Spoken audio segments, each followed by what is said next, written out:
Halo semua, selamat datang kembali di channel YouTube saya, Charles Lee.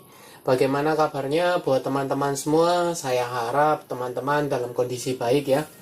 Kemudian portofolionya bisa grow dan tetap hasilkan cuan. Oke, pada kesempatan kali ini saya akan membahas satu saham yang akan membagikan dividen ya. Berapa besaran dividennya, kemudian kapan jadwal lengkap dari pembagian dividen.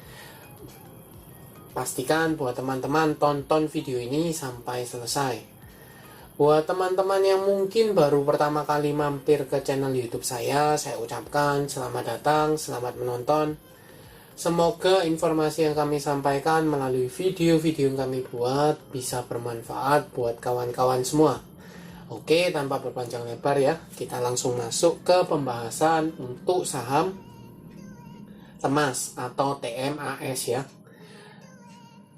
Sebelum kita bahas chartnya, kita masuk ke beritanya dulu ya. Ini melalui marketbusiness.com. Temas atau TMAS tebar dividen 298,26 miliar rupiah ya. Catat tanggalnya. Ini beritanya baru tanggal 13 Desember 2022. Kita baca lebih lanjut ya. Emiten pelayaran PT Temas Tbk berencana membagikan dividen interim untuk tahun buku 2022 sebesar 298,26 miliar rupiah ya.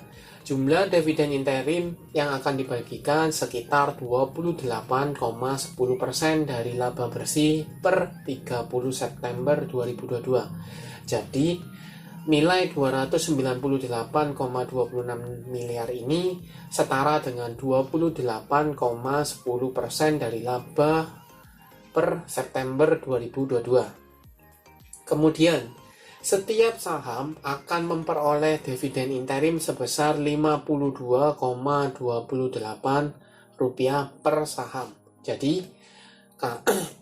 dividennya berapa? Dividennya adalah Rp52,28 per lembar saham ya. Jadi clear. Kemudian dividen interim yang dibagikan Temas akan diperhitungkan dalam penetapan penggunaan laba tahun 2022 yang akan disampaikan dalam RUPST tahun 2022. Ini clear ya, biasa kalau pembagian dividen interim akan disampaikan juga dalam RUPST. Kemudian, kapan sih jadwalnya? Untuk jadwal dari kamdetnya Temas di pasar reguler dan negosiasi adalah tanggal 21 Desember 2022. Untuk ex-date yaitu atau pasar tunainya ya, kamdetnya tanggal 23 Desember 2022. Untuk ex-date dari pasar reguler itu satu hari setelahnya yaitu tanggal 22 Desember 2022. Kemudian untuk pasar tunai tanggal 26 Desember 2022. Jadi cukup clear ya. Kamdate untuk pasar nego dan reguler itu tanggal 21 Desember. Kemudian untuk pasar tunai bertepatan dengan recording date juga ya, tanggal 23 Desember 2022. Tadi sudah dividennya berapa, kemudian sekarang sudah jadwalnya ya. Sekarang kembali ke chartnya. Untuk chartnya sendiri untuk Temas ya, hari ini tanggal 13 Desember 2022 mengalami kenaikan ya 1,27% ke level 1995. Kalau dilihat teman-teman cek, sebenarnya beberapa hari ke belakang atau beberapa minggu ke belakang ini cenderungnya masih sideways ya, sideways di antara EMA 50 dan EMA 200. Tetapi kalau teman-teman lihat hari ini ya, untuk hari ini EMA 50-nya berhasil ke breakout ya. Jadi posisi Temas ini sudah breakout dari EMA 50. EMA 50-nya ada di 1935, sedangkan EMA 200 ada di sekitar 1900-an. Jadi cukup berdekatan dan dia mampu breakout. Nah, apakah ini menjadi tanda awal bahwa Temas ini akan lanjut uptrend kembali ya? Kalau sebelumnya dia EMA 50 di atas EMA 200 masih confirm dia uptrend. Tapi perlahan-lahan EMA 50-nya mulai turun ya, mendekati EMA 200, tetapi sekarang mulai mengarah ke atas kembali ya. Ada arah ke atas seperti itu. Apakah kenaikan ini karena ada sentimen dari rencana pembagian dividen dari Temas? Kemungkinan kalau dilihat dari historicalnya mungkin ya, karena ada sentimen pembagian dividen maka saham Temas diangkat ya, atau mengalami penguatan seperti itu. Tetapi kalau dilihat dari penutupan hari ini di 1995 dan dividennya tadi 52,28 rupiah ya per lembar saham, maka setara kurang lebih di 2,6 setengah ya, seperti itu. Cukup tinggi dibandingkan dengan yang lain, tetapi kalau dibandingkan dengan mayoritas yang 9% seperti ITMG ya, itu biasanya under 5% cenderungnya cukup kecil seperti itu ya. Biasanya dividend hunter itu cari yang 5% ke atas seperti itu. Tetapi apakah teman-teman bisa entry untuk posisi sekarang untuk dapatkan minimal dividen trap, dividennya ya? Kalau dilihat dari posisinya, karena dia sudah breakout dari EMA 50, cukup menarik sebenarnya. Dan persentase dividen yield-nya itu setara dengan 2,65%, jadi cukup besar seperti itu. Kalau dilihat dari posisi volume, relatif kecil ya volumenya. Kemudian garis MACD ini jelas masih sideways seperti itu. Untuk membantu teman-teman, saya coba cekkan broker summary-nya dari Temas ya. Ini saya coba carikan atau cekkan Temas ya.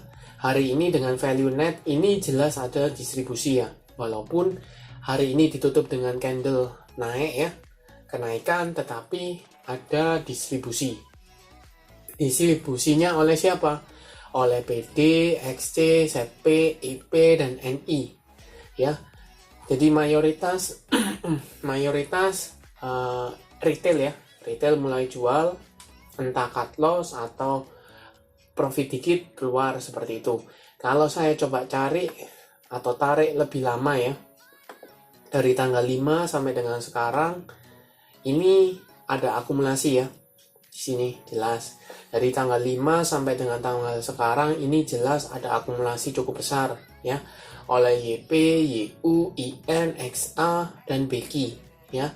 Harga rata-rata teman-teman bisa cek ya, 1900-an ya. Jadi posisi sekarang sudah floating profit walaupun tidak terlalu banyak ya, tetapi sudah floating profit sekitar 5-6%-an seperti itu. Apakah teman-teman bisa entry di posisi sekarang ya? Kalau time frame-nya teman-teman jangka menengah hingga panjang, selama dia posisinya masih di atas dari garis EMA 50 maupun EMA 200, teman-teman masih bisa keep ya. Masih bisa buy, spekulasi buy, kemudian keep untuk swing trade ya. Di resisten 2400 itu masih mungkin ya. Resisten terdekat di 2200 seperti itu. Tetapi kalau teman-teman tidak sabaran ya, teman-teman maunya scalpingan, mungkin bisa manfaatkan momentum pembagian dividennya untuk scalping. Tapi kalau dilihat dari volume yang relatif kecil, kemungkinan teman-teman bisa cari saham-saham scalpingan yang harganya lebih murah, volatilitasnya cukup tinggi seperti itu ya. So far, apakah teman-teman tertarik untuk dapatkan dividen ya? Menurut saya cukup menarik karena dilihat dari tren dia masih cenderungnya sideways dan sudah mampu breakout ya dari EMA 50, jadi sebenarnya cukup menarik. Apakah teman-teman sependapat dengan pandangan saya? Feel free for comment ya. Terima kasih sudah menonton sampai akhir. Jangan lupa like, share, dan subscribe channel YouTube saya, dan nantikan video analisa saham berikutnya. Terima kasih sudah menonton.